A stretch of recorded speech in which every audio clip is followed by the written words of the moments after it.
We're also hearing from the families of those impacted. ABC 10's Gabriel Porras has been on scene every day since the night of that tragedy, and he spoke to the family of the 14-year-old victim from Modesto. And Gabriel, tell us, what have they shared with you today? Man. Yeah, Chris and Laura, I sat down with the family of 14-year-old Amari Peterson. The word devastating doesn't even begin to cover it. That family gathered inside of this building on Saturday to celebrate the birthday of a 2-year-old. They would have never imagined that just 48 hours later, it would turn into a memorial for their own child. I want to warn you that the details the father shares about the final moments of his young son's life are simply gut-wrenching. Any father remembers the day their child is born. He was just like the perfect gift from God. But this father, Patrick Peterson, is now burdened to live with the day his son died. All I could see is my son crawling on the ground and me trying to resuscitate him. At just 14, Amari Jeez, Peterson man. took his last breath. He had one bullet hole right above his heart. Dang. Amari and his family, a few of the dozens on Saturday who were just trying to celebrate the birthday of a 2-year-old. I just heard gunshots and then the shooter came in and he came in. I turned my back and I looked at him and then I just started seeing him shoot. Just sit down. Patrick's daughter was grazed, and in the panic before he could even react, Everybody running off and then my son is just sitting there just crawling, trying to get up. So I got my baby. I had to hop back over the counter and I'm trying to see what's going on with him. I'm trying to give him CPR and the bullet and he just got blood coming out his face, and it's just something that a father should never have to go through. what no one should ever endure is now on a painful replay. Every time I get ready to lay down, I'm like laying over my son while he's sitting there breathing, trying to breathe. Every day he would tell me, "Dad, I love you. Dad, I appreciate you." Every night, every morning. Every night, every morning, that boy would tell me he loved me. A loving boy, a gentle soul, a life taken, and a community shaken. He was loved by like so many people. He loved sports, he loved football, he loved basketball. You know, he ran a little bit of track, but overall he was just a gentle soul. And I just can't see why God would let something like this happen. And that is the question that so many people are asking tonight. Why did this happen? Right now, we don't know the answer. Investigators say they're working on it. So far, for now, this memorial grows with candles and flowers and so many families now mourning. Amari's family tells me they've received so many calls and texts in the past 48 hours with people showing support. They are raising money online to plan for a funeral, something they would have never planned for, never prepared for, never would have expected. Man. This is tough. I don't even know how to really think in regards to this situation. Even like him asking, why would God do this? I mean, a lot of things happen. The only response is, and the only response I have in regards to that is, a lot of things happen in this world that, you know, a lot of people ask, why would God allow these things to happen? And I mean, it makes sense for people to feel this way. We don't know God's intentions. We don't know God's full extent on how he affects our everyday lives. We just know that is that we all will perish. How? It's not for us to decide. And it's not for us to really know for the most part. This is tragic. This is terrible. I just want to bring up the emotion behind this. If you guys don't know, so I have a video that I did in regards to, it's like a series type thing. I'll put it in the description as well, or I'll probably have it like tagged up here or something like that. It was just about the whole foster care situation that I was in, and like the feeling of having a son. It was almost like having a son, except he wasn't mine. He wasn't for us, me and my wife.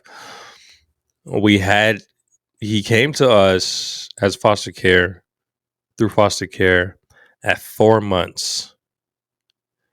And we literally he went back to his mom with his siblings this past April, and his birthday was in May.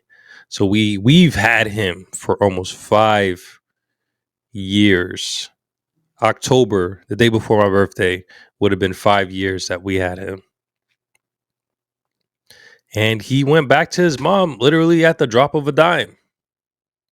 At the drop of a dime. Mom keeps talking about, we family this and then the third, but we try to reach out, see how he's doing. No communication. So that feeling that he has, I can only somewhat relate.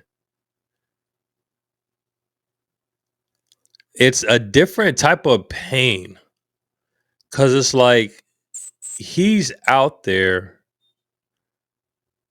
and like we were the only ones that he knew for certain to where he saw, comfort from, like any child would. Like to him, we were his parents, but we're just highly concerned for his safety, how he's growing, how he's learning and stuff like that. And the lifestyle that she lives is completely different from the lifestyle that we live.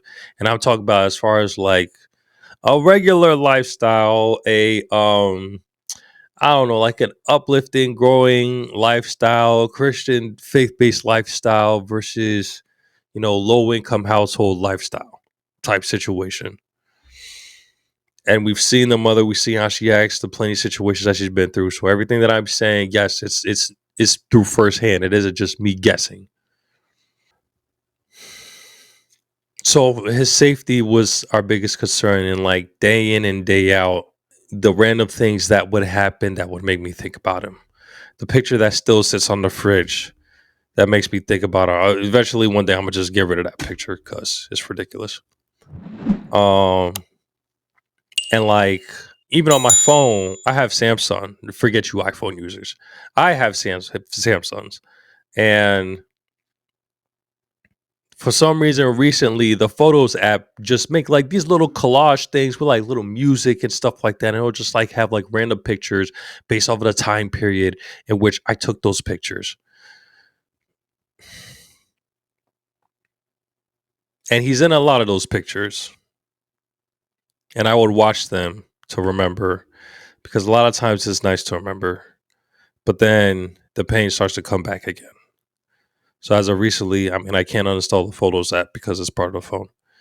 So anytime I see a notification come up, and then even though the first picture is like my daughter, swipe, get rid of it. It's tough. It's tough. Eventually, I've been doing a lot better than I had, and it's only been literally a couple months. And we're in December. It's only been 8 months. It hasn't even been a year yet, and it feels like he's been gone for 3 years, something like that. But just that alone, having a child torn away from you, it's no longer here abruptly, just out of nothing, like within minutes, you had them and then gone. That is crazy. It's a crazy situation to be in, and all for what? For what? Permanently losing your child, it requires a different level of peace that nothing on this earth can help you find. It's a different level of peace. It's a burden that is on your shoulders that nothing on this earth can take. And I know for all my atheists is waiting for me to say, oh yeah, just put it on God and stuff like that. So then now tell me, what on this earth can help somebody get over death? Time, healing, yeah, but what can really help you get over? What can allow you to go by your day to day? This type of stuff will wreck people, change their whole demeanor, change their whole lifestyle with something like this. Some people never recover from this. Some people start getting addicted to other stuff because of stuff like this. Some people know to press forward, which is good. When you have that solace and you know that there's a joy because of the God that you serve, it brings a whole different level of peace. Everything that I feel is always temporary and it's going to go away. But at the end of the day, I'm still glad to have the time that I had with the boy. And I know that these parents are glad to have the time, and the other parents are glad to have the time that they had with their child. And I pray that they can find peace. It's going to take a while. I'm going to be realistic. It's going to take a while. It's going to take a long time to get to a point where you're going out your day and it's not bothering you at all. Because it bothers me plenty of times throughout the day, but I don't let it hold on to me. Just like anything would.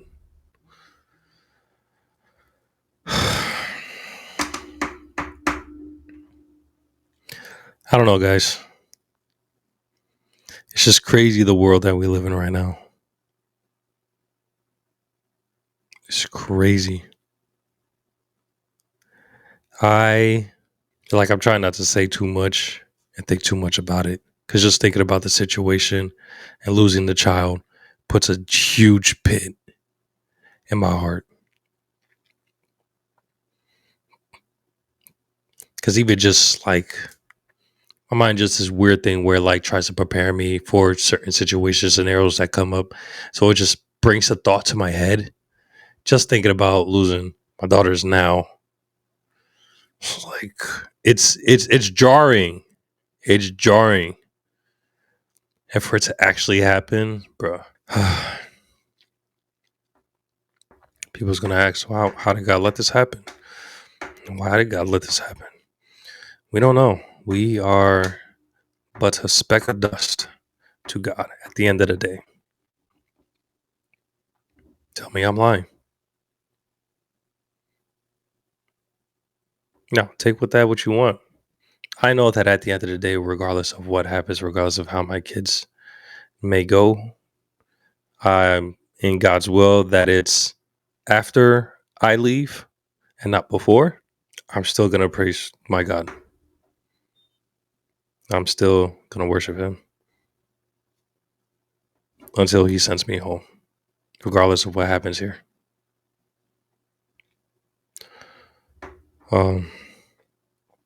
But y'all let me know in the comment section what y'all think.